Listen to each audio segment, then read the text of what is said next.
Welcome to Through the Looking Glass. This podcast takes a look of how our perceptions of ourselves and the world around us impacts how we relate to one another. The goal is to use the looking glass theory as a foundation while we discuss societal, cultural, and mental health concepts that allow us to build authentic relationships as we become authentic to ourselves, attracting the connections meant for us. So sit back, relax, and join in on the conversation. Hey everybody, welcome to episode 3, season 2 of Through the Looking Glass podcast. Again, we are here to talk about different elements in today's society and how it impacts the Black community as it relates to relationships and love, and how being in an area where we use the looking glass theory as our foundation to have a more transparent view of the things that get distorted when we look at social, cultural, and mental health impacts.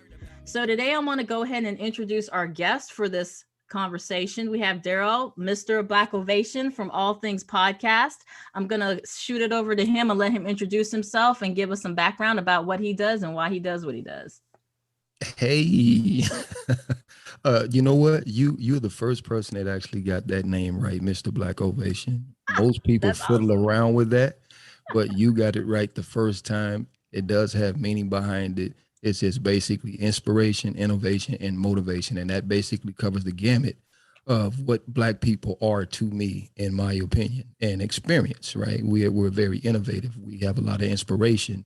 We're motivated to get things done, such as yourself and the other panelists that are on the show. So thank you very much for doing that. Absolutely. Yeah. Anyway, my name is Daryl. I do host and run the All Things Black podcast, which again, you can pick that up on just about any streaming platform. That is Apple Podcasts, that is Spotify, that is Radio Public, Google Podcasts, and so forth. The basic premise of my show is to help tell Black stories and life experiences through the art of podcasting and visual media. So I've only been podcasting since the beginning of the year. I do have a background and degree in audio engineering and music technology.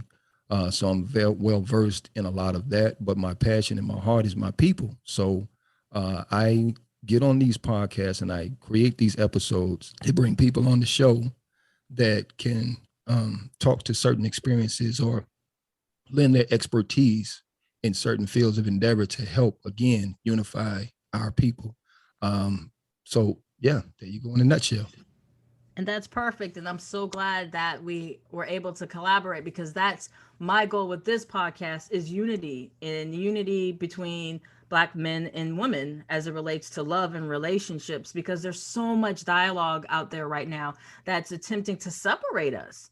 And when we have separation on that level, we cannot get to where we need to be and powerful amongst each other. And I always tell people, can you imagine the strength and power that we have when we work together, when we support one another's dreams, aspirations, goals?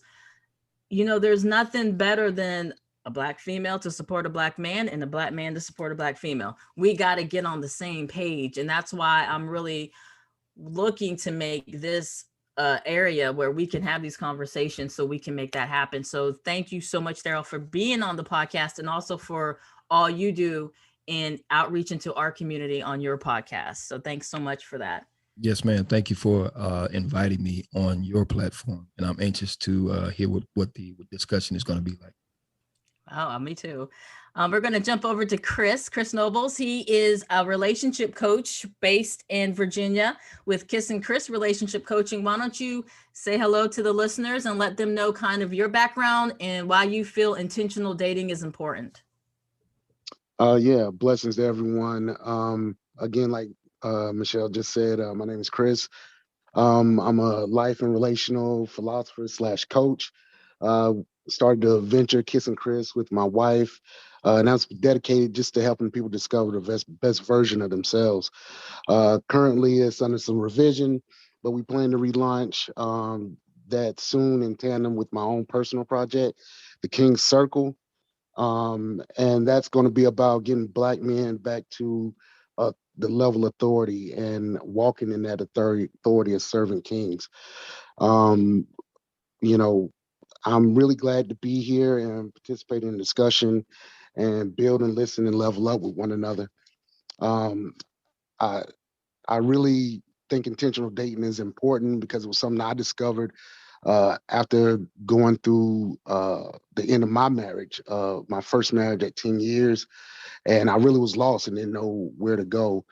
Because I mean, I wasn't 20 anymore. So I had to learn, what it meant to purposely go out there and link with a sister to build a kingdom together. Right. Right. And I like the fact that you said you weren't 20 anymore. And that's something to note, because as we get older, and everybody who knows me and probably any of my listeners know, I get crazy when I think about losing time or wasting time. And as Mm. you get older and older, it starts to get really, really louder. Like, we're not in our 20s anymore. We're not high schoolers. So the actions that we do need to reflect that awareness. So I'm glad you mentioned that. And I'm so happy to have you back. Well, thank you. Thank you for Absolutely. having me, buddy. Absolutely. All right, Keisha, it's your turn, my wonderful co-host. Why don't you step to the mic and let us know a little bit about why you feel intentional dating is important, specifically in our community. Hi, again, this is Keisha. I believe intentional dating is important, especially in our community, because it's important that we keep our culture and heritage going. I know Black people as a whole have been through a lot, and I think I have different views, especially when it comes down to once Black folks as a whole, when we actually make it, and instead of turning back to our own, some of us actually look to a different race. So I think that's important, and I'll probably dig in that a little bit more as we go. Absolutely. Absolutely. So now that everybody has kind of jumped on in and introduced everyone, we're going to go ahead and jump into the topic, everyone. So, intentional dating. When we hear the term intentional dating, I'm just going to throw this to Daryl first. What do you think of, or what comes to mind when someone says, have you or do you participate in intentional dating? Ooh, okay. Throw it to me first. No, I'm just joking. I did. So when I hear intentional dating, I don't hear necessarily someone projecting that on another individual. For me, in my mind, what I'm listening to when somebody says that, I'm listening to somebody that has told me up front that they're doing the work. In other words, they're under self-analysis, self-review, and they're doing self-correction. So there's a lot of work with the individual first. That means you have to really study yourself, know your wants, know your needs. Hopefully you will understand your needs supersede your wants. And when you go out and begin to navigate the world, when these things are firmly rooted in you, then you can go out and begin to seek people of like mind, because you already know exactly what you're looking for. So being thoroughly grounded, again, examining yourself, because I don't think a lot of people necessarily do that. Like, again, we can do sometimes there's things that come out of us that we don't necessarily even know that are there. And we begin to kind of somewhat dismiss it instead of asking the question, why did I do that? Right. So again, that's self-review, that's self-analysis, and then begin to understand what triggered that. And once we begin to fully understand our surroundings and the things that kind of trigger us and bring up some of those negative things that, sometimes come front and center, and be able to and begin to be able to balance that out, then, then I really believe that person is on the road to really, really talking about intentional dating. So it's not projecting that on somebody else, right? Again, they have to be the person we're pursuing or pursuing us. They have to be X, Y, and Z and blah, blah, blah, whatever. I just think the work really begins with self. And again, that's self-review, self-analysis, and self-correction. Absolutely. Absolutely. And I'm glad you brought that up. We're going to hint on that later on as well. But you have to know self. You have to, like, how can you ask somebody to do something, be something, represent something to you or for you when you don't even know who you are. So I'm so glad you brought that up, and that makes perfect sense. And we're going to kind of touch on that and go a little bit deeper in that as well during this conversation. But absolutely, like I co-sign everything you just said. And how about you, Chris? When I hear or when I use the term intentional dating, what does that mean to you personally? So for me personally, intentional dating is, I think immediately dating with a purpose. Um, Again, that's somewhere I was, and one of the first things I did, just to piggyback off what my brother was just saying earlier. The very first thing pops in my mind is starting with myself. Knowing yourself, loving yourself enough to set boundaries, uh, be disciplined in how you conduct yourself, developing your own emotional intelligence, and being selfful in how you conduct yourself. So, just keeping it short and sweet. Yeah, that's what I think about, and having a true up forward end goal in mind, so you're not wasting your time or another person's time. Yes, you said the words again. Wasting time. Like legit, you guys. I was just going on a freaking soapbox earlier this morning about wasted time, and I'm pretty sure it's gonna nudge and trigger me later on in the episode. But wasting time is money, and if you look at it as a transactional experience in the beginning, act in which it is when you're learning somebody, time wasted, you can't get that back. That when it's Absolutely. gone, right? So absolutely not being in limbo. Absolutely. And Keisha, we're going to get some feminine energy going here now. When I use the term intentional dating, what does that mean to you? And what does that represent for you? Intentional dating for me would be with the purpose of actually connecting with someone and building versus I guess many people, well, you know what? Different people have different intentions when they are dating. But in my view, intentional dating is, you know what? I'm ready. I'm whole. I've healed. And I'm ready to meet somebody for which I can connect with and build with. That's intentional dating to me. Absolutely. And I'm glad you hinted to, well, maybe that is somebody else's intention. Like for me, intentional dating is just knowing what you want. So Yeah. say, if you want to smash, that's what I want to do. I'm not saying this. Anybody listening, that's not what I'm saying. I'm using this as an example. Hypothetical. Say my intention is to meet randoms and smash. That's my intention.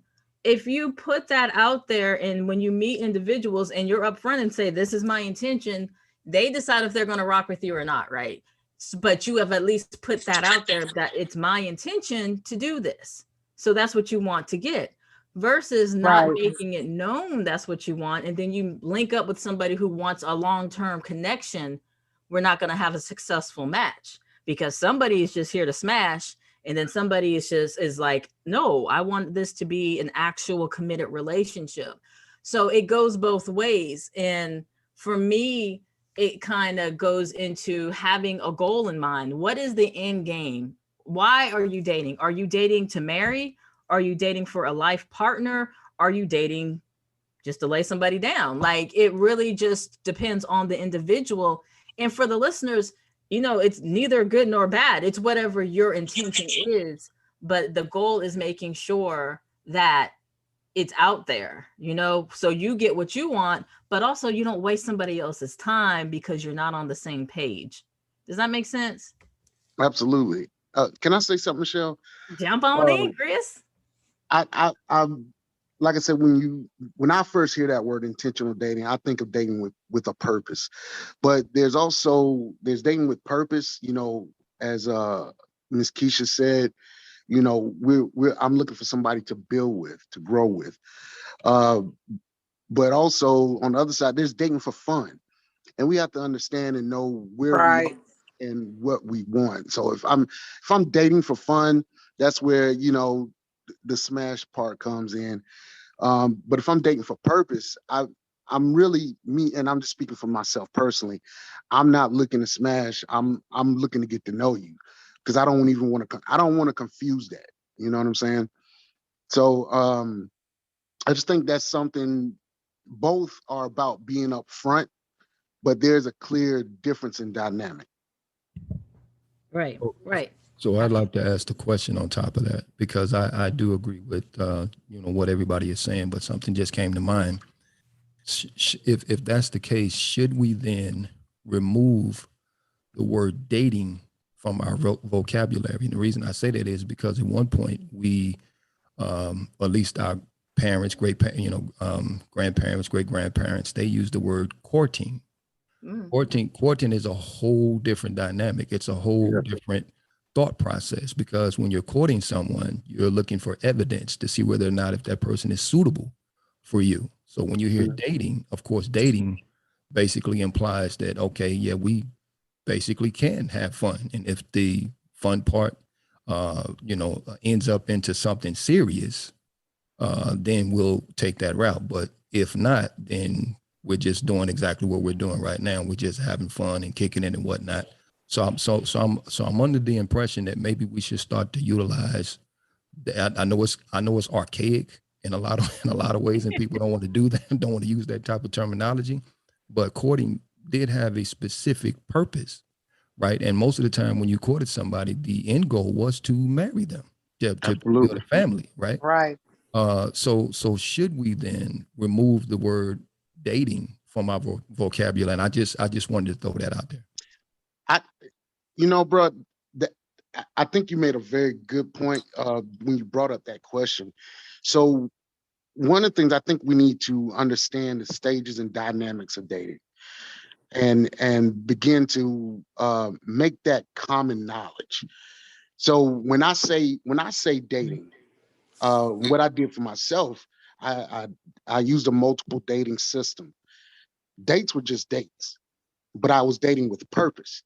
So, and my purpose was I wanted a wife. I wanted to continue my family. I wanted to invest in my legacy further. So if I dated a woman and after a while she beat out the other women, then I would say, okay, I want to date you exclusively. That gives me a chance to get to know her and only her. After dating her exclusively, I say, I want a relationship. In that relationship, we build, we grow. And I'm like, okay, you know what? Now I'm ready to court her. And now I'm courting her for marriage, because we might not make it past the relationship stage, which I've actually had that happen. Get to the relationship stage, and then other things come out. And you're like, nah, I don't want to deal with that.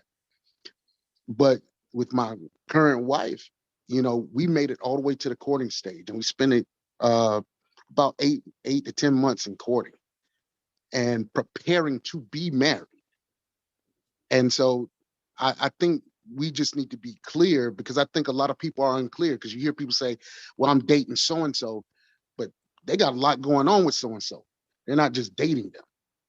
So I think there's a good question you asked, and I just think it's something we need to be clear about terminologies and the various levels to it, and make it more common knowledge. That's Absolutely. Yeah, I agree. Especially, and even the terminology, even if we can't get the groups of everybody to start using the term courting, at the minimum, we can have the conversation with yourself and whomever you're in the relationship with. What is this, and what does that term mean to you? Because when I hear the term dating, it feels very temporary. It feels very surface level. It feels very fun. Like when I hear dating, it doesn't feel relationship. Relationship carries a different weight. So I agree with both of you gentlemen on that terminology and the connotation those words mean. And I know Keisha, I think you wanted to jump in and say something. I did. I would say the scary part about that is, especially when the intent is differently, when one person, their intent may be I'm dating for a purpose, as in to get in a relationship, possibly get married, and the other person intent is something else. When it's not being made known in the earlier stages is when I think sometimes people can get set up to be hurt, whether it's the male or the female, and especially if sex is involved. And sometimes, unfortunately, when this conversation comes about, it's after the sex. And then that's when either the woman or the male, they may state, well, hey, I'm just dating. I'm not looking for nothing serious, but it wasn't made known in the beginning stages, so I think it's important that it's made known, like in the early Absolutely. on 1 to 3 conversation, or probably first conversation, make that known. So, no one gets their heart set up and thinking, whoo, I think I met a good one this time. And, you kind of back off from texting other people and phone calls, and then boom, this person don't want the same thing. And I've given my body, I've given myself to this person. So yeah. Yeah, right. And that's exactly what I'm talking about. So again, if I say it, and I'm not saying when people should do this or whatever, because I do agree with Brother Chris on making it known very early on. But if as a man, if I present myself to a woman and I say, and I'm gonna use the 2 different terminologies. If I say I want to court you, how would that feel, as opposed to me saying I want to date you? Because all of us have a certain level of understanding of what dating is and what comes with that package, right? So you can't unpack that in the process, but it feels very different when, well, at least I would think so. It would feel very different if a man come up and say, "Listen, I believe there's something that's very appealing about you, and I would like to court you," right? As opposed to say, "I just want to date you." You're still doing investigative work in that time frame. You're still doing that, but the word, how does that generate emotions from the woman's side when she hears a man saying, "I want to court you," because it's very intentional and it's upfront. You don't have to hide it. You don't have to really do a lot of stuff with that. It's very upfront, as opposed to dating. Dating means just about anything, and that's all I'm saying. Right. I think it also plays a role in the type of female you'll say that to, right? Right, because right. That was the other some point. females are gonna be like, "What?" I missed that. You may have to take You're the right. time to educate them on You're right. this You're correct. this correct. relationship. You're correct. Hey, you know what? This That's something I actually did when I dated. Before I met my wife, the young lady I dated, I told her straight up I wanted us to be exclusive. But I had already explained in like our first 2 conversations my ideals when it came to dating, and that I dated multiple people. And I did that for a reason, because I wasn't going to overinvest in one person. And it allowed, I believe in competition. Nature is competition, and it brings out the best, and it kept my eyes open. Also, and this was a personal choice. Again, I say I avoided sex because that avoided confusion for me. But it also allowed me to be, it allowed me to be clear about how I dealt with the women I dealt with and who I dealt with. Right. So, in what I'm hearing, and you guys can redirect me if I'm not, but a lot of it comes down to the connotation, the terminology that we use. Like I'm a big believer in words matter, and how we use them, and when we use them. But again, the example too is to make sure that whomever you're using the words with understand what those words mean, because you can be the smartest, most educated, most versed person on the planet. If you're trying to communicate to somebody who doesn't understand, nothing you say makes sense, right? So being able to identify when that is, because I know my personal experience with that whole intentional thing. You, you can say over and over again to somebody, I want something exclusive long term, and they do just the bare minimum to maintain your attention, but you're just not getting anywhere. And it's a conversation of, did you understand what that meant? Or when I say this, what does that mean to you? Because I need to make sure we're on the same page, because I'm saying these things, but your actions are doing bare minimum. That's communicating a whole nother message to me. You know what I'm saying? So definitely making sure that we use the right terminology. And I think courting does have a different feel to it than dating, right? And then making sure whomever you're using it with understands what that means. When I'm saying courting, I'm trying to marry you. Right. You know, I'm not just trying to go play paintball and whatnot. I'm looking for long term. So because some people might hear it and be like, haha, that's so cute, that's so old fashioned, blah blah blah, and miss the whole point. And we don't want that. We want people to understand, like, this is what I mean. This is what I mean. So the next question I have, I'm gonna give Daryl a break and start with Chris.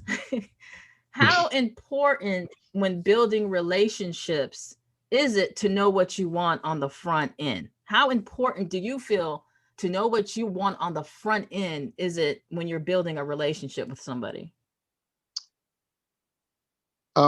That's absolutely important. I say on a scale of 1 to 10, that's 10. Um, like I said, I mean, I would recommend it to anybody. I actually work with divorced men, and you know the struggles they deal with after the divorce, and when they do get to the point where they're ready to start dating again, they don't know how. And you know, one of the biggest things I always tell them is to spend time with you. Learn how to be with you before you want to be with somebody else. Um, because it's absolutely important that you know yourself well enough, because you can't go into it looking for them to make you happy. You know, and honestly, there's so many rules to it, but like a lot of men, and I hate to sound sexist when I say this, but like a lot of men, you know, they take their boyhood ideas into their manhood. And so they're still going out here putting women on pedestals and not, you know, they got this dream idea that, hey, I'm Hold gonna on, go time out out. here. Time out. What unpackage putting us on pedestals? Because I might like it. I'm just saying. No, no, So no, no, you Right. unpackage won't. that for me. You won't. So It's I'm something. leaving. So I'm It's leaving something. right now. What'd you say, bro? So I'm stepping out right now. I'm just joking. Go ahead. I need to know.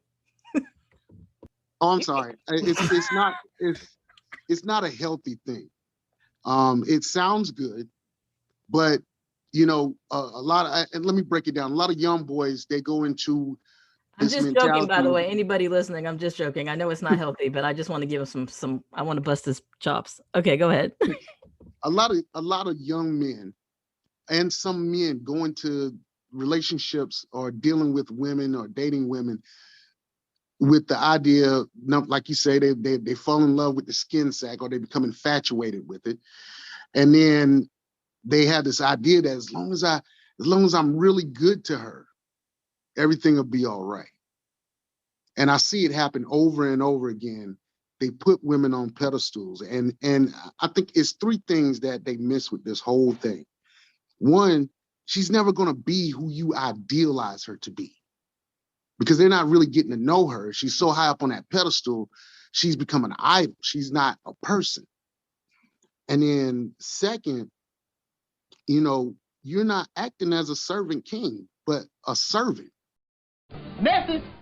Not about you just giving all to her. That was She, deep. Can she you has to can you be repeat that again? You won't be acting as a servant king. You'll be You're acting acting as a as servant. a servant. Wow, that was heavy. And Wow. then third, you know, you violate your own boundaries, and your actions in the end will become selfish, and you'll be filled with resentment.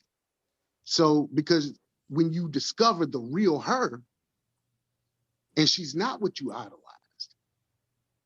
so it's time to come out of imagination land, stop putting women on pedestals, and start looking at them for who they are.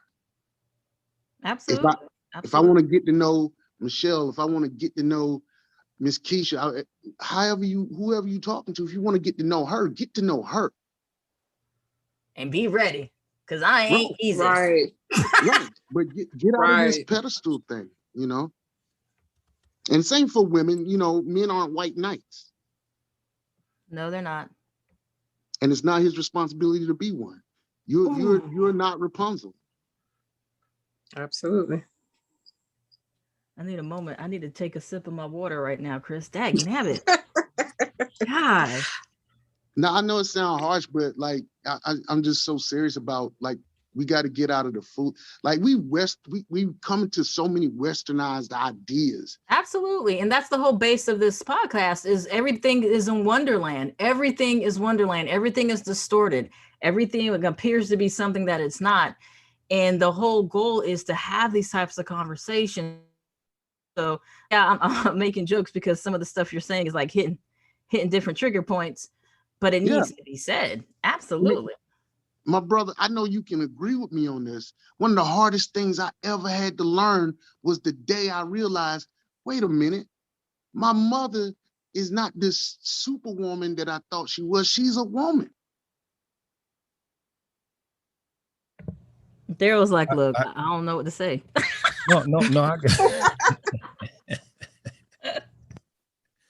No, I got you, man, and I resonate with everything you said. I was going to say earlier that this is not my podcast, but I definitely got some sounds for you. I was going to give you some claps and some air horns and stuff like that for saying what do it. Don't hold back, Daryl. Don't hold back. All right, here we go. Let me see if I can find it. There we go. That's it. Yes. I appreciate it, bro. Yeah.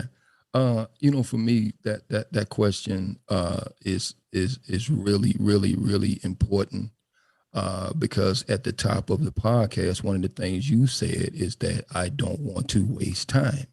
So when you know exactly what you want, it is easier for you to be able to navigate and sift through and weed out the people that do not compliment you or that is not on your program. Mm-hmm. That's the bottom line. If somebody is not on your program, no matter how good they look, no matter what they carry, right? If they're not on your program and you have a foundation of where you want to go and what you're trying to accomplish, it is much easier to get rid of somebody that is not good for you or complimentary to you. That is, to me, is so important. One of the things that I've researched and learned for Black people is that, the science of mating was taken from us. There's a science to mating, and it was taken from us through, our experiences through slavery and things like that. They just took it away. So we were trying to find that because, again, some of the most important things, or one of the most important things for us is family. Our family right now is going through all kinds of really, really negative experiences, to the degree where a lot of us don't even want to be married or have a family. We don't even want to do that. But the science of mating is very important. And again, that starts with self-analysis, self-correction, putting self under study, knowing exactly what you want from the gate. And when you begin to actually go out and have these dating experiences, you know the right questions to ask. You know exactly responses, what you're looking for. It's not surface level. People can't play these games with you and have this facade as though that's the person, right? I'm it. You don't have to look any further, because sometimes people really, really will try to pull the wool over your eyes and act like I'm that person until they finally get you. When they get you, all of a sudden the wolf, the wolf comes out, right? The cover comes off, right? The cover comes off, all of that, right?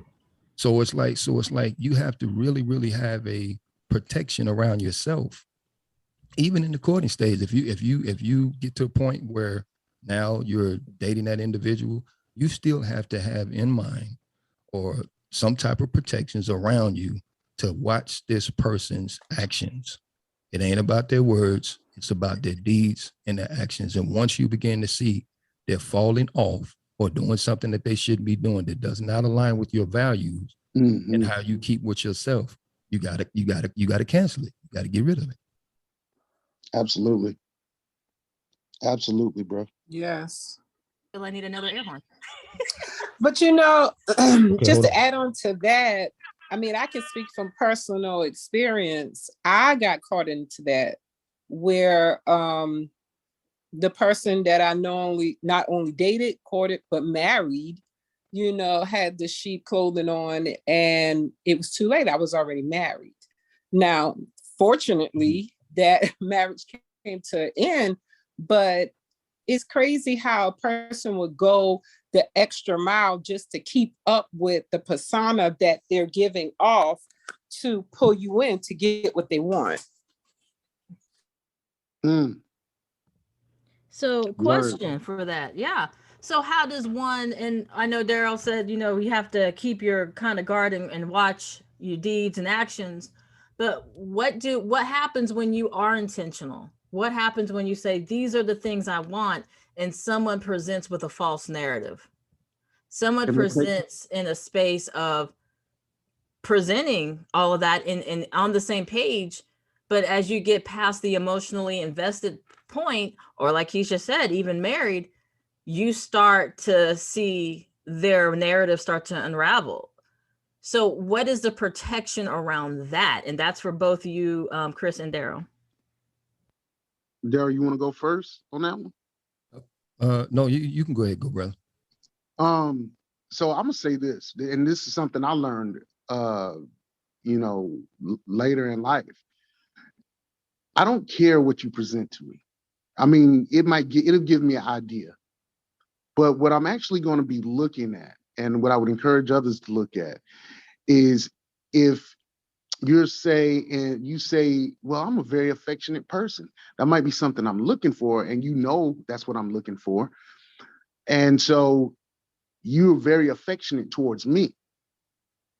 And then, but to prevent that from falling off, what I would have to see is you display that in your life outside of me.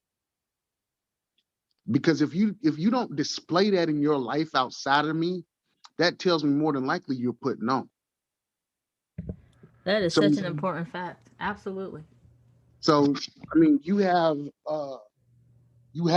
situations where a person is they might look at your social media and see things that you like. Oh, I like this, and you're like, oh, really? I like that. Yep. And I'm saying it because I've seen it happen. And then, are you saying it because you did it before? No, I didn't do it. Okay, I knew somebody. Nah, I got better. I got stronger game than that. Do tell. Right, okay, I'm sorry. Nah, it ain't even like that. But nah, I just gotta let me see it in your life. If you're an affectionate person, you're going to be affectionate with your family, your friends. You're going to be even affectionate concerning work. Like if that's a part of who you are, that's going to be a part of who you are. You know, if you saying that you like this type of music, and you know when we're around people that know you and they're like, man, I ain't never heard you listen to this type of music before. I mean, ding, ding, ding. You know, he might not listen to that. Like he's just trying to appease you for the moment. Right. That's heavy. And you're right. If you see somebody who's presenting to you as if they have all their shit together, but then you look around and it's like, absolutely not. They have none of the shits together. So that makes perfect sense. And it's a different way to view going into these things with another person. You know, Chris is telling everyone, look at them outside of you. And what do you see? You know, is it a distorted view of what they're showing you, or is it who they are as a person? So right. Absolutely. And thank you for sharing that nugget. How about you, Daryl? We gave you some time. You did. And thank you.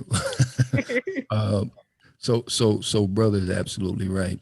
I think one of the mistakes that we make early on, he already touched on it. Two, is divulging too much information too early on. Mm-hmm. Divulging too much information too early on. It is not totally necessary. You should have about maybe 5 to maybe 10 things, right? That's warranted for people to know about you. They don't have to know your background, your history, where it always goes back to 1864. They don't have to necessarily know all of that, right? And too many people divulge too much information early on, only to ensnare themselves. It's not necessary. It's really not necessary. And another thing about it too is that who's going to guard your inner sanctum? when you Right. do that. Mm. When you do that, who's going to guard your inner sanctum? You got to have enough stored up for yourself. Mm. Right? You got to have to save something for yourself. And when you don't do that, it goes back to what brother said when he was talking about the brothers putting women on pedestals. Sometimes it's the reverse. Sometimes it's women putting men on pedestals. Guilty. And Oh, that I'm so is guilty. because Absolutely. I call Right. that the white knight syndrome, that's man. the It white is. knight syndrome. And I have again, it. It's there. Yeah. it's because we divulge too much information too early on. It's not necessary. I used to, when I was in the dating world, I would, talk to, some sisters, man, and they would just ramble. And I'm like, what the? And not knowing that I'm already having a perception, I'm already Right. perceiving, of what you're telling me. You're drawing a picture of who you are to me. Yep. Give me the But it's, key. yeah, you're giving me the keys, but it's going over your head. You're thinking you're making conversation. You think you're communicating, but you're painting a picture of you to me. And then when I don't respond like you think I should respond, you get upset. Right. That's a Yeah. mistake. That's a People need mistake. to earn your story. People need to earn access to you and your That's energy. correct. You just don't Yeah. hand it over. Right. Absolutely. I've heard that so many times too, especially people who have been victimized in the past, where they feel telling all of their stories is a bonding experience when it's actually the complete opposite. I And would You never know, do that. like we got to stop when it comes to building my dating partner. It's not their responsibility to stand there and let me vomit all over them. That's not what this is about. Again, that violates boundaries. Again, men putting women on pedestals, women expecting men to be white knights. Why else would you vomit all over them? And you're relinquishing your responsibilities and authority in your own life. Yes, sir. Why would you do that? This goes back to the very first thing we talked about, which is before you even do that, you should know your own personal boundaries. You should love yourself enough to have one. You're not going to be healed from everything. So I'm not saying you got to be perfect, but you should be developed emotionally enough and be emotionally intelligent enough to know how to deal. If you don't know how to deal, you going out there to be a sheep going to the slaughter. Like, I'm gonna be honest, and I hate to say this, one of the things I realized when I did start dating was, oh my goodness. Like, I remember telling your brother this. I was like, man, if I was the old me, this would be like shooting fish in a barrel. wow. Wow. Wow. You ain't got, Sure. you don't have to have game like you used to. Wow. You don't have to have. Real quick. Teach on that part. Teach on that part. Because you don't. You a lot. Listen, go ahead. I ain't gonna say nothing else, but go ahead, bro. Go ahead, say that. I mean, I'm gonna be serious with you. If I approach women with real game, instead of just being myself, which is what I did, but if I was one of the wolves, as you say, and I approach women with real game, man, my goodness, it would be too easy. I have something to snack on every night. What? Stop it. My man said, Wow. Mac, hold Really up. now? What kind of women you meet? What type of game is it that you have? Like, could you share? Could you share an example? What is this madness? Don't be muting yourself now, Chris. My man said snack on every Yeah. No, listen. Because when I'm the type of women I'm talking about, I'm not talking about like the hood chicks I used to chase back in the day because they were fun. Because now I'm an older man.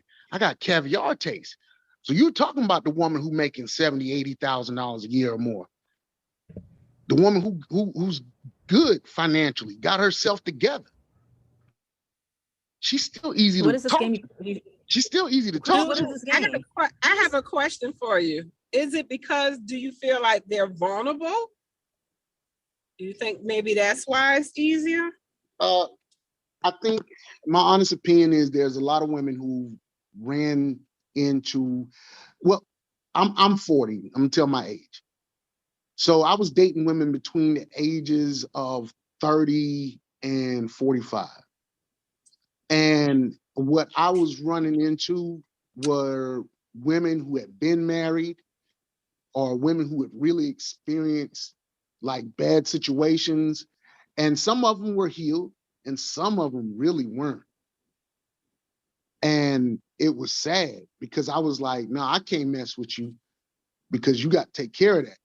But I knew if the dude that came behind me, if he was that type of guy, he got him. He gonna get him.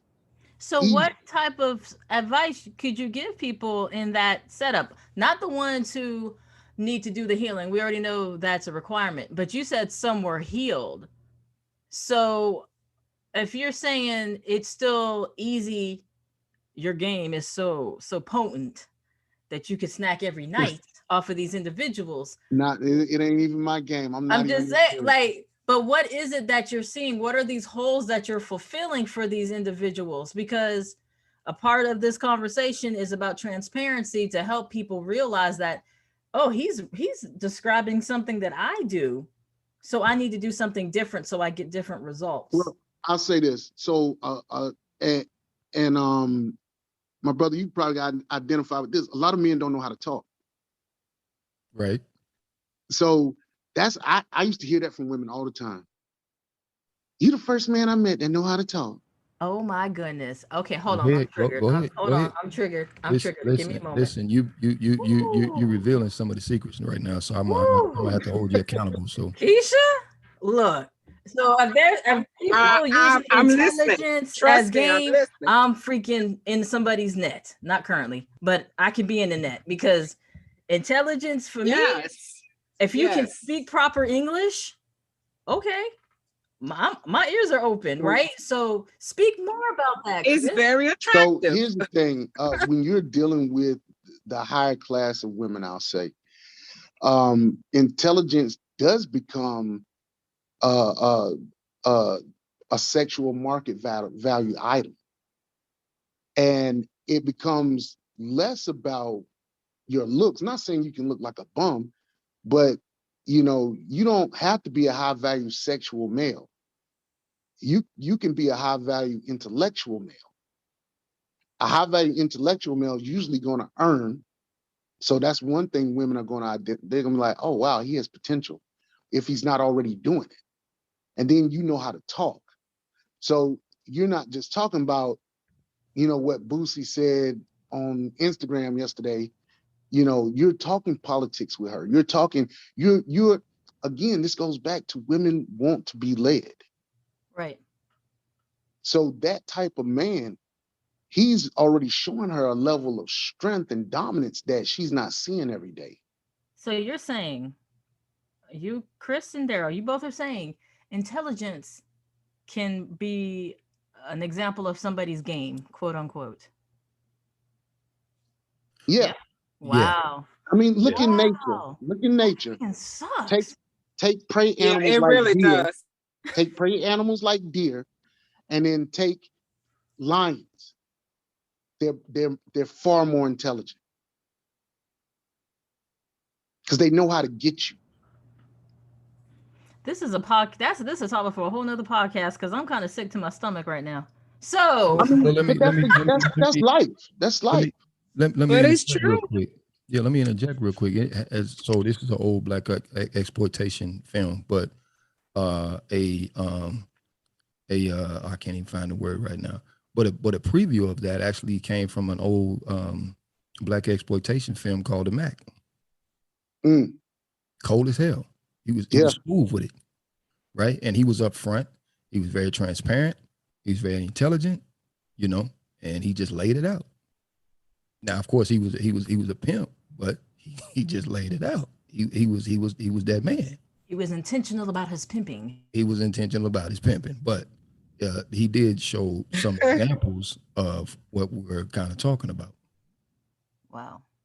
Yeah, I think we're going to shelf that, Chris, for a whole different topic because I never really thought of someone's intelligence as a part of their game play in Yeah, I'm trying to process that at the same time as I talk, and it's Yeah, taking a while. I just want to say, the, you don't think of it like that, but when you think about intelligence, the intellectual male, again, remember, this is the man. Most intellectual males are going to be successful in some way because they understand society, they understand social norms, they understand things, and they can operate and think in certain ways that some people are not. And so they know how to be successful and achieve the things they want to achieve. Does that mean they're all evil? Absolutely not. Right. But it Right. does change their sex. It becomes a part of the sexual market value. It's less when you're younger. It's more when you're older. Right. Right. Okay. Hmm. Well, that makes sense. So another question. When does intention turn too rigid? Like, is there room, or in your opinion, Chris and Daryl, is there room for flexibility when it comes to the intentions that you set? Or is it something that should be just steadfast and a hard boundary? Daryl, you take that one. I think you need to ride it out. That's what I think. If your end goal is to actually be married, have a family, stuff like that, have a legacy, I think you need to ride it out. To be totally honest, stick to your guns. Know exactly what you're looking for, because at any point, any kind of flexibility that enters into your intentionality, right, could actually derail your course. You follow what I'm saying? So um, now that's not to necessarily say that you might be able to meet somebody and they have certain qualities that you're looking for and stuff like that. Again, you just don't just you know pick that person up and decide that you want to move on that. But in this day and age that I'm looking in, that I'm seeing this stuff that takes place, I think you need. At this point, I think everybody that has that firm foundation, I think you need to stick to your guns. All right. And how about you, Chris? Do you think there's any room for flexibility, or you kind of agree with what Daryl says? Oh, I wanted a little more insight on what you mean by flexibility. Flexibility, far as what? So if I say I want somebody who is intelligent, which obviously I need to be aware of, that could potentially be somebody running game. If I want somebody who is emotionally healed or doing the work to be healed, somebody who is um, reciprocating, somebody who is consistent, and these are things that for me would build a relationship, and with the intention of having uh, a partner for life. Like, that's my goal. Like, anything I do at this moment in my life is for a long-term life partner. Is there any room for flexibility where that's concerned, or and is having too many intentions or kind of requirements too rigid, or should there be some room for flexibility? All right, I got you. So I would say the only area that I would say being too rigid may come in at would probably be finances. Um, so if you're looking for a mate, you know, I don't think he has to make six figures. I think he has to just be able to be independent alone, so that when you guys come together, y'all can be interdependent and synergize. But I don't think it's necessary for him to necessarily make six figures. What if you make six figures though? So my response to that might be, as a female, and I'm not saying, I'm just throwing hypotheticals out there. If Mhm. I'm making six figures, it's going to be very hard for me to date somebody who's making 25,000 a year. You know what I'm No, saying? There has to be. no. Let's go ahead and scrap that one out the window. So this is one of the things that I would tell my female friends. If a man over the age of 35 is not making at least $40,000 a year and can take care of his necessities, his own needs within his life without outside help, and I'm not talking about him having a side hustle or something like that, but if he can't take care of his needs and he don't make at least 40 a year, he did something wrong. and there's something deeper going on there. And that's my personal opinion. I would look at a woman the same way. If I meet you, you a 40-year-old woman and you making 25 a year, you've been doing something wrong. And either I don't know what you need to do to fix it, but I'm not waiting around to find out. Right, right. So there's areas of, depending on where you're at in what you're going to accept, kind of like with ages. Like I'll date 4 down, but I'll date 8 up. And that, not to say that I'm rigid that way, but for me, it has a lot to do with maturity levels. It has a lot to do with, in my experience, what I've witnessed. So you're saying that flexibility is okay in certain areas, but not your main areas, right? In your emotional aptitude areas, your ability to love yourself, your more concrete or serious issues that you may have been dealing with from your past 2 years ago or your childhood, certain things you should be well adapted to. If I meet you as a 40-year-old woman and you still talking about, well, mama didn't do this for me, I'm gonna need you to work on that.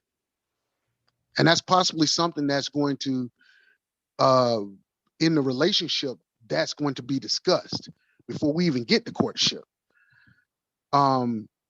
It's 5 o'clock.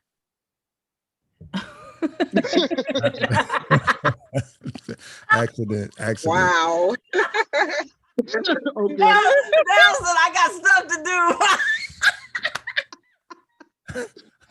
I gotta turn that off. That happens all the time. So I'm sorry about that. That was the funniest thing ever. That was funny. I shut up too. Me too. So good. So much power to it. Okay. Let's wrap it up. I got one last question. Oh my gosh, that was hilarious. Oh, jeez. So, Oh, my God, man. that was hilarious. So last question, and this is for everybody on the call. The whole be careful what you ask for, because you just might get it. So say you are intentional. You put it out there. This is what I want. And then the universe awards you with it. You get that. You get what you want. And then once you get in it, you realize that, whoa, maybe this is a little bit too much of what I wanted, or maybe this isn't exactly to the T, or maybe I haven't healed enough to accept this. What do you do in that? Because there has to be some accountability in the fact that we're all not perfect. Everybody has their hangups. Everybody has their things, right?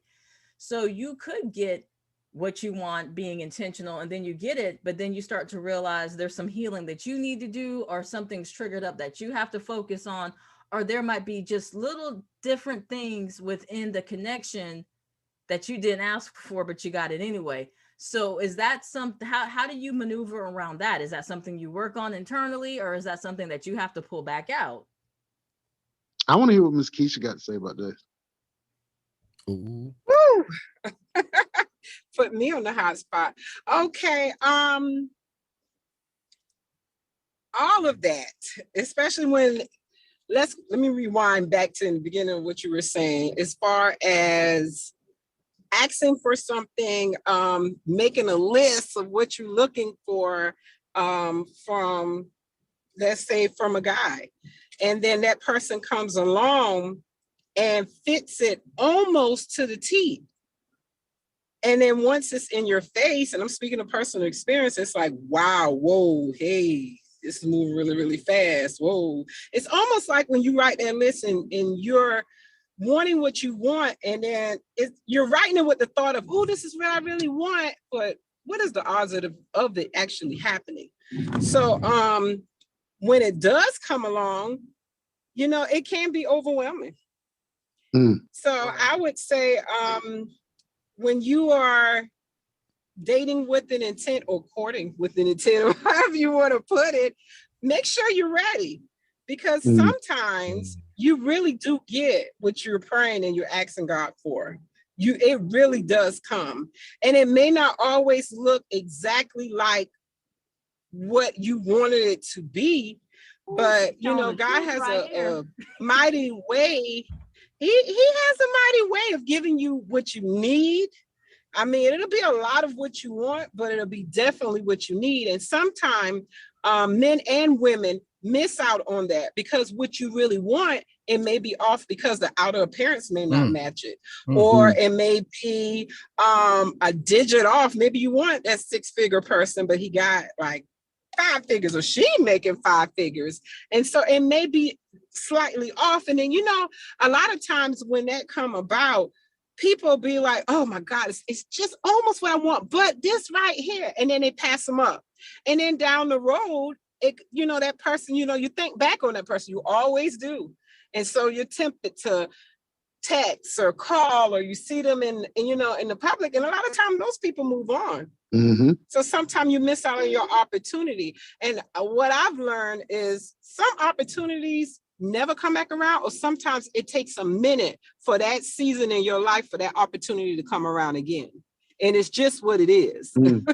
So that's what I want to add. That was good, Miss Keisha. You ain't nothing else really got to be said. Well, thank you. Can I give her some sprinkles? Go ahead, bro. Yeah.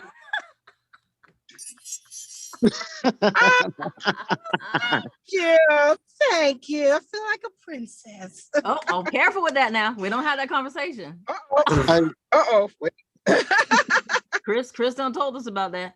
So yeah, I'm gonna make it real quick. I think with that question, you have to be careful, because I think a lot of times we make these lists and it's about what we don't want. And no, my list was what I want, and I got it. But damn it, I left one important piece off. One important piece left off. Always. And it was, man, look. And now I'm sitting here looking like Boo Boo the Fool. sorry. Go ahead, Chris. Go ahead. And take it one step at a time. Like you can't rush into it, and you got to take your time, get to know. That's why I encourage people to date multiple people. If you find somebody you think is great, that's great. Date them exclusively. Chris? No, okay. And that's a conversation for another podcast, because introverts like myself, that's not fun to me. That's not fun to me. No, it ain't. You being a Rapunzel. And you know what? If you relinquish your authority, and that concludes the podcast. What you're saying to the world is, do what you want to do to me. I'm ready. No, son. And I'm saying I don't feel like entertaining multiple people at one time. That's exhausting. That's not an excuse. That's facts. No, I don't have the time in my life to have multiple dudes. Good morning. Hey. How's your day? No. I promise you, that's exactly where it goes. Fellas, hold on. I'm gonna drop it down for the fellas. Hey is not a relationship building verbiage, and good morning every freaking morning at the same time, you will good morning the hell out of us. Like, can we creativity? Like, dude. Okay. Oh my God, I blocked. Listen, after 3 days of that, you will be blocked. Like, either we're making movements, but you're not gonna good morning me and hey me to death. Well, again, in the dating process, if that's all y'all at, and I'm gonna give a quick example. I knew a lady, guy was good morning her, and that went on for like a week, and they hadn't even had a conversation longer than 5 minutes where he wanted, and he didn't take initiative to ask for a date. Listen, women, you got to start cutting stuff off. Like, like stop dragging it out like that. Like, if by day 3 he ain't asking for a date, then why he got your number? Absolutely. And use Google numbers. Stop giving people your real number. Yeah, that's true too. but yeah, like, ask what you want, but there's always going to be things there that you didn't necessarily ask for, didn't necessarily want. But it is up to you to determine, is that something you're willing to deal with? And nobody can answer that for you other than you. True. And that's going to be a good place to wrap it on up before we get another time hack. Can I add something really, really quick though? Absolutely. So I get it, but I think, and I'm of the mindset that our wants should never supersede our needs, Mm-hmm. especially when we're ill prepared to receive what we're asking for. Mm. If you're ill prepared to receive what you're asking for, you're going to get exactly what you get. So you can't look at the individual that came into your life that you asked for as troublesome. Facts. You were the troublesome one because you were ill prepared. Facts. Wow. So you can want what you want, but are you prepared to receive it? Is the issue. Right. That's the biggest Right. thing. So I would say again, that's fine. Know your needs before you want. Know yourself, study yourself, self-analyze, self-correct, right? Mhm. And as you're asking for whatever it is that you desire, and understand your desires are also can be um not in the right mindset, because we all have desires, and sometimes those desires is not necessarily a good thing for us. So Mm. we gotta really sift through our own thoughts, because sometimes our own thoughts entertain us in a way that is against our own progression. So Mhm. you gotta really sit down and look at yourself in the mirror and saying, what the hell is going on with me? And when something comes out, don't run from it. If somebody critiques something that you've done, don't be afraid of it. Say, you know what? Thank you for pointing that out. I'm working on that. Or thank you for allowing me to see that, because there's a blind side to us that we don't sometimes see. Somebody else sees it and they point it out, and then we get upset because they point it out, because we want to go around with the notion that we're perfect. Hell no, you're not perfect. Right. If you're not perfect, there's no way in hell you're going to get into a relationship with somebody else and expect that relationship to be perfect. It's not going to happen. Yes, sir. Exactly Yes. right. Exactly right. And I think that's a great space for us to close it out. This has been a very informative conversation. I'm so happy we had it. I'm so happy I had the crew that I had to have this conversation. I do have some time to rest of the day to kind of process some information. And the fact that Chris called me Rapunzel, I will see you. I will see you sometime, Chris, and I will pay you back for that statement. But uh, I want to thank Daryl from All Things Black for being a guest. We are so excited. Why don't you go ahead and let the listeners know where they can find you one more time? Yes, ma'am. Thank you for the opportunity. I want to say that outright, for even thinking about me and considering me to come on your platform. It's been a complete joy. Where the audience can find me is on Instagram, All Things Black. You can find me pretty much as everything All Things Black. My website is atbpodcast.com. You can listen to my podcast on Apple Podcasts, Google, Radio Public, Spotify, and just about all the hosting platforms. So that's where you can actually find me. Awesome. Thank you so much again. And how about you, Chris? Why don't you go ahead and let the listeners know where they can reach out to you? You can reach out to me at Kiss and Chris. Right now, we are under construction, but we will be back within the next month, and also launching the King's Circle.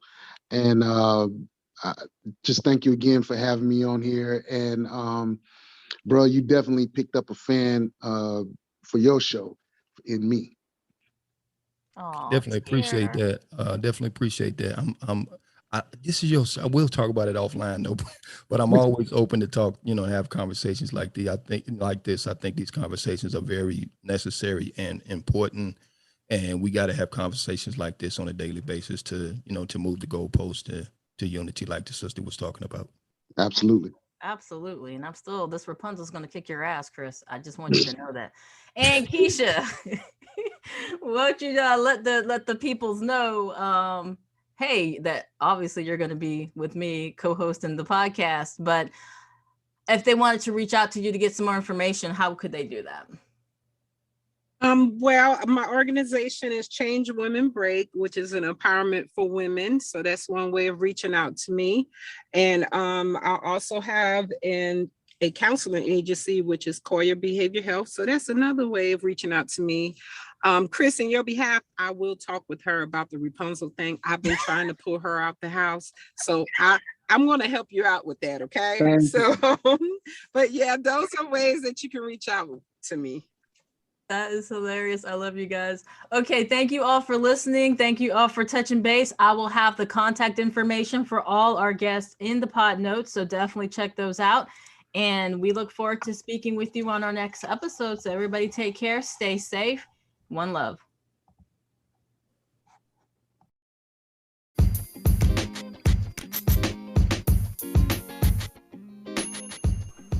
Hey, check this out. Because I know you wanna. I really know you do. You wanna start a podcast. So, why don't you hit up Anchor? It's the easiest way to get your podcast up and running, and it's free. Plus, they have creation tools that will allow you to record and edit your podcast straight from your phone or computer. Plus, they'll even distribute it for you, so you don't even have to get behind the scenes and do any of that geeky, nerdy stuff. You just hit record and start talking. Anchor does the rest. So if you want to be heard on Spotify, Apple Podcasts, and so many others, and let the world hear what you have to say, check it out. What do you have to lose? Did I mention it's free? Hey, I hope you enjoyed this episode. And remember, even though mental health concepts might have been discussed, we are not a replacement for professional help. And if anything triggered you in this episode, please reach out to your local professional mental health specialist to seek assistance. You can also find us in the webs at The Looking Glass Podcast on Instagram and also on our YouTube channel, Through the Looking Glass. Check out some of our inserts, check out some of our guests, and our links to other guest podcasts. Thanks for listening. Can't wait to talk to you again.